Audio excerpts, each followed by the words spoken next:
आज हम पढ़ने जा रहे हैं Erikson theory of psycho social development. Erikson ने ये थ्योरी 1902 में इंट्रोड्यूस कराई थी। एरिक्सन की इस थ्योरी को लाइफ स्पैन थ्योरी का नाम भी दिया जाता है क्योंकि ये थ्योरी इंसान की पूरी जिंदगी पर निहित है। इंसान की पूरी जिंदगी को एरिक्सन अपनी इस थ्योरी में 8 स्टेजेस में बयान करता है। वो स्टेजेस कौन सी हैं वो डिस्कस करते हैं। सबसे पहला जो स्टेज है वो है ट्रस्ट वर्सेस मिसट्रस्ट। इस स्टेज में 0 से यानी पैदाइश से लेके 1 से 1.5 साल तक के जो बच्चे होते हैं वो शामिल होते हैं। अब ट्रस्ट वर्सेस मिसट्रस्ट से क्या मुराद है कि तमाम इसमें जितनी भी स्टेजेस है ना, तमाम स्टेजेस में कहीं ना कहीं कोई कंफ्लिक्ट है और क्राइसिस है। कंफ्लिक्ट और क्राइसिस को बच्चा अच्छी तरह से हैंडल कर ले तो नेक्स्ट जो आने वाली स्टेज है उसमें आसानी से वो अपनी लाइफ गुजारने के काबिल हो जाता है। जो कन्फ्लिक्ट होते हैं और क्राइसिस होते हैं इसमें 2 सिचुएशन होती हैं, एक पॉजिटिव सिचुएशन और दूसरी नेगेटिव सिचुएशन। अगर तो बच्चा कन्फ्लिक्ट से यानी तजाद से, क्राइसिस से अच्छी तरह हैंडल कर ले, अच्छी तरह निकल जाए और सक्सेस रहे, पॉजिटिव रहे, सक्सेसफुल रहे तो इसको हम कहेंगे ये पॉजिटिव सिचुएशन है। अगर बच्चा क्राइसिस से या कन्फ्लिक्ट से ना निकल पाए तो वो फिर एक नेगेटिव सिचुएशन आ जाती है जो कि आगे सारी जिंदगी इंसान के साथ चलती है, उसको लाइफ में सक्सेसफुल लाइफ नहीं गुजारने देती। अब जो पहली स्टेज है ट्रस्ट वर्सेस मिसट्रस्ट, इसमें एरिक्सन कहता है कि 0 से लेके 1 से 1.5 साल तक के जो बच्चे होते हैं वो शामिल होते हैं और इन बच्चों को केयर की बहुत जरूरत होती है, लव की जरूरत होती है, अफेक्शन की जरूरत होती है। इन शॉर्ट हम कह सकते हैं कि इस स्टेज में बच्चों को तवज्जो की बहुत ज्यादा जरूरत होती है। ट्रस्ट वर्सेस मिसट्रस्ट की हम मिसाल लेते हैं। मिसाल के तौर पर एक मदर है, उसने इतनी एज का 1.5 साल तक का बच्चा अपनी गोद में उठाया हुआ है। हमसायों से कोई आके या कोई और अननोन पर्सन जो है वो आके बच्चे को उठाने की कोशिश करेगा, बच्चा उसके पास नहीं जाएगा। अगर चला भी गया तो जाके रोएगा, चीखेगा, चिल्लाएगा। क्यों रोएगा? क्योंकि उसको उस पर ट्रस्ट नहीं है।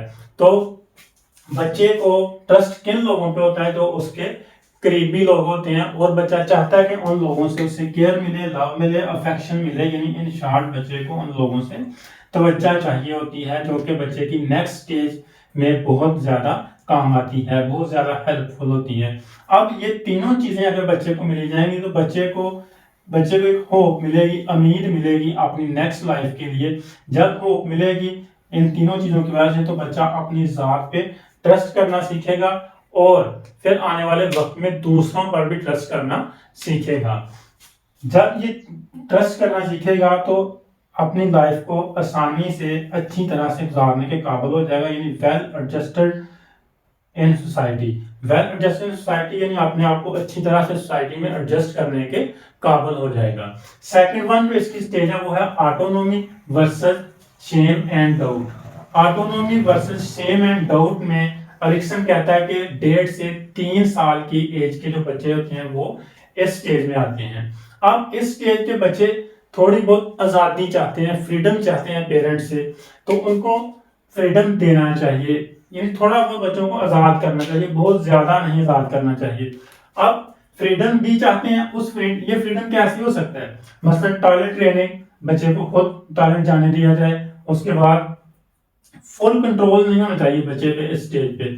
जब फुल कंट्रोल होगा इस स्टेज पे आके तो ये फुल कंट्रोल जो है ये आने वाली स्टेज में बच्चे के लिए मुश्किलात पैदा करेगा। बच्चा अपने आप को अपनी सोसाइटी में एडजस्ट नहीं करेगा। थर्ड वन जो स्टेज है वो है initiative versus guilt. Initiative versus guilt वाली जो स्टेज है एरिक्सन के मुताबिक, एरिक्सन कहता है कि इसमें 3 से 5 साल के जो बच्चे हैं वो शामिल होते हैं। 3 से 5 साल के जो बच्चे होते हैं उनकी प्ले एज होती है। यानी एरिक्सन ने इसको प्ले एज का नाम दिया कि इस एज के बच्चे खेलना कूदना चाहते हैं। जब खेलना कूदना चाहते हैं तो अपनी तरफ से वो कुछ इनिशिएटिव भी लेना चाहते हैं, कुछ डिसीजन खुद से बच्चे लेते हैं। मिसाल के तौर पर ट्राई करते हैं। इनिशिएटिव मीन कि बच्चे कुछ चीजों को खुद से करने की ट्राई करते हैं इस स्टेज में। मिसाल के तौर पर बच्चा अगर फीडर पी रहा है तो फीडर खुद से पकड़कर पीने की ट्राई करेगा, गिलास में पानी खुद से पीने की कोशिश करेगा। तो ये छोटी छोटी चीजें बच्चों को करने देनी चाहिए। इनसे बच्चे के अंदर एतमाद पैदा होता है, बच्चा इनिशिएटिव लेता है अपनी आने वाली जिंदगी के लिए। बच्चे को इस तरह की अपॉर्चुनिटी देनी चाहिए कि इस तरह के छोटे छोटे काम बच्चा खुद करने की कोशिश करे इस स्टेज में। अब ये वाली अपॉर्चुनिटी बच्चे को दी जाएगी इस स्टेज में, तो बच्चे के सामने एक पर्पस आएगा, उस पर्पस को लेके आगे चलेगा बच्चा। फिफ्थ इसकी जो स्टेज है वो है industry versus inferiority. Industry versus inferiority में एरिक्सन के मुताबिक 5 से 12 साल के जो बच्चे हैं वो इसमें शामिल होते हैं, और इसमें एरिक्सन के मुताबिक 5 से 7 साल के जो बच्चे हैं उनकी एज प्री स्कूलिंग होती है, और स्कूल एज जो होती है वो है 7 से 12 ईयर। अब प्री स्कूलिंग के जो बच्चे हैं उनको घर पे ही कहता है 5 से 7 साल के बच्चों को घर पे ट्रेन करना चाहिए अपनी स्कूल लाइफ के लिए। उसके बाद स्कूल एज शुरू होती है 7 से 12 साल तक। बच्चे इस एज में मुख्तलिफ एक्टिविटीज में पार्टिसिपेट करते हैं। अगर स्कूल एज के हैं, स्कूल जा रहे हैं, तो मुख्तलिफ गेम्स में भी हिस्सा लेते हैं स्कूल में, और अपना होमवर्क भी खुद करने की कोशिश करते हैं।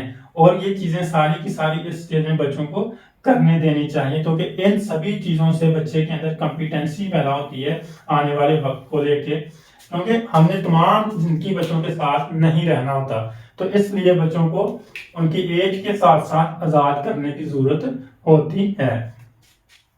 इस तरह हम देखते हैं फिफ्थ स्टेज जो है, इसकी फिफ्थ स्टेज है identity versus role. Identity versus role से क्या मुराद है, यानी इस स्टेज में बच्चा शनाख्त अपनी चाहता है और अपनी सोसाइटी में अपना किरदार पहचानने की कोशिश करता है, अपना रोल प्ले करने की कोशिश करता है कि मुझे क्या करना चाहिए, मैं कौन हूं और मुझे क्या करना चाहिए, अपनी जॉब तलाश करने की कोशिश करता है। इस स्टेज में जो बच्चे शामिल होते हैं वो है 12 से 18 साल की एज में। 12 से 18 साल की एज में अगर बच्चा अपने आप को पहचान ले, अपने आप को समझ जाए कि मैं कौन हूं, मुझे क्या करना चाहिए, मेरा जिंदगी का मकसद क्या है, फिर तो बच्चा समझ ले कि इस कन्फ्लिक्ट को ओवरकम कर गया और बच्चे में पॉजिटिव चेंज आया। अगर बच्चा इस चीज में आके स्टेज पे आके भी खुद को नहीं समझ सकेगा, तो आने वाले स्टेज में वो कंफ्यूजन का शिकार होगा, अपनी लाइफ अच्छी तरह से नहीं गुजार सकेगा और अपनी सोसाइटी में खुद को एडजस्ट करने के काबिल नहीं बना पाएगा। सिक्स्थ जो इसकी स्टेज है वो है इंटीमेसी वर्सेस आइसोलेशन। 18 से 40 साल के लोग होते हैं वो सिक्स स्टेज में शामिल होते हैं इंटीमेसी वर्सेस आइसोलेशन में। अब इसमें आगे क्या करता है, एक फर्द अपने रिलेशनशिप डेवलप करने की कोशिश करता है, सोसाइटी में फ्रेंडशिप बनाने की कोशिश करता है, और वांट टू मैरी यानी शादी की ख्वाहिश भी इस लाइफ में बच्चे की, और इस दौरानिये में शादी की ख्वाहिश भी बच्चा रखता है। अब रिलेशनशिप अगर अच्छे डेवलप हो जाएं, फ्रेंडशिप का एरिया अच्छा अगर बच्चे को मिल जाए, तो फिर समझ लें कि बच्चे ने इस क्राइसिस को, इस कन्फ्लिक्ट को आसानी से अबूर कर लिया है। अगर ये चीजें बच्चे को नहीं मिलती टाइमली, अच्छे रिलेशनशिप डेवलप नहीं हो पाते, फ्रेंडशिप अच्छी डेवलप नहीं हो पाती, शादी अगर टाइम पे नहीं हो पाती, तो फिर इस स्टेज में बच्चा क्या करता है, आइसोलेट हो जाएगा सोसाइटी से, खुद को कमतर समझना शुरू हो जाएगा, अलग अलग रहना शुरू हो जाएगा सोसाइटी से, जिससे उसकी पर्सनैलिटी के ऊपर और आने वाली जिंदगी के लिए बहुत नुकसान हो सकते हैं। 7 जो इसकी स्टेज है वो है जनरेटिविटी वर्सेस स्टैग्नेशन। इससे क्या मुराद है कि इस स्टेज में आके लोग क्या करते हैं, इसकी जो दौरानिया होता है इसका वो 40 से 60 साल की एज में बच्चे लोग ये देखते हैं कि अगर तो वो स्टेबल हैं, तो फिर वो जनरेटिविटी, वो अपने जनरेशन को कंटिन्यू रखते हैं। अगर स्टेबल नहीं है तो अपनी जनरेशन में वो ठहराव लाने की कोशिश करते हैं, ठहराव लाते हैं। जो नेक्स्ट स्टेज है वो है ego integrity versus despair. Ego integrity versus despair में शामिल होते हैं 60 प्लस एज के लोग। 60 प्लस एज के जो लोग हैं ये सिर्फ और सिर्फ अपनी लाइफ के बारे में रिफ्लेक्ट करते हैं, सोचते हैं कि हमारी सारी लाइफ जो है ये कैसी गुजरी है। अगर तो ये सारी पीछे लाइफ जो है अच्छी गुजरी होगी, तो फिर ये वाली स्टेज भी आसानी से अच्छे तरीके से सुकून से गुजर जाती है। अगर पीछे वाली स्टेजेस तमाम की तमाम ठीक तरह से नहीं गुजारी होंगी तो फिर ये स्टेज भी अच्छी तरह से नहीं गुजर सकती। तमाम तर जिंदगी के मतलब इंसान सोचता है कि उसने अपनी सारी जिंदगी क्या किया, उसे क्या करना चाहिए था, क्या क्या उससे रह गया है। अगर सारी जिंदगी अच्छी गुजरी होगी तो यहाँ सुकून होगा, अगर अच्छी नहीं गुजरी होगी तो फिर इंसान यहाँ आके अच्छी तरह से मार भी नहीं सकता, सुकून से मार भी नहीं सकता यहाँ इंसान। तो इनको हम डिस्कस करते हैं फिर से। ट्रस्ट वर्सेस मिसट्रस्ट, यानी एतमाद और बेएतमादी। इस स्टेज में बच्चा जो करीब तर लोग होते हैं उन पे ट्रस्ट करता है, जो बच्चे के नहीं जानने वाले होते हैं उन पे ट्रस्ट नहीं करता। और इस हर स्टेज में एक कन्फ्लिक्ट है। अगर बच्चा उस कन्फ्लिक्ट को आसानी से अबूर कर जाए, मुस्बत तरीके से अबूर कर जाए, तो उसको आने वाली जिंदगी में आसानी होगी, उसके पॉजिटिव असरात होंगे। अगर नहीं उस कन्फ्लिक्ट से निकल सका तो उसके उस शख्स की पर्सनैलिटी पे नेगेटिव असरात होंगे। सेकंड वन जो इसकी स्टेज हमने देखी वो है autonomy versus shame and doubt. इसमें उसने कहा कि 1.5 से 3 साल के जो बच्चे होते हैं वो इसमें शामिल होते हैं। इन बच्चों को थोड़ा सा फ्रीडम चाहिए होता है। फ्रीडम कुछ हद तक, यानी टोटल कंट्रोल भी नहीं होना चाहिए, थोड़ा सा कंट्रोल भी होना चाहिए। जैसे छोटी छोटी चीजें जैसे टॉयलेट ट्रेनिंग, इस तरह की ट्रेनिंग बच्चे को देनी चाहिए इसमें। अब इस स्टेज में 3 वाली स्टेज में इनिशिएटिव वर्सेस गिल्ट में एरिक्सन के मुताबिक बच्चे की ये प्ले एज है और बच्चे को इस एज में इनिशिएटिव लेने देने चाहिए। छोटे छोटे मिसाल के तौर पर बच्चा क्या कर रहा है, गिलास में पानी खुद पीने की ट्राई कर रहा है तो उसे ये काम करने देना चाहिए। इस तरह बच्चे के अंदर एक एतमाद क्रिएट होता है आने वाली लाइफ के लिए। इंडस्ट्री वर्सेस इनफेरिटी, इससे क्या मुराद है कि ये बच्चे की जो एज होती है ये प्री स्कूलिंग की भी होती है और स्कूलिंग की भी होती है। प्री स्कूलिंग 5 से 7 ईयर और स्कूलिंग 7 से 12 ईयर के जो बच्चे होते हैं उनकी स्कूल एज होती है।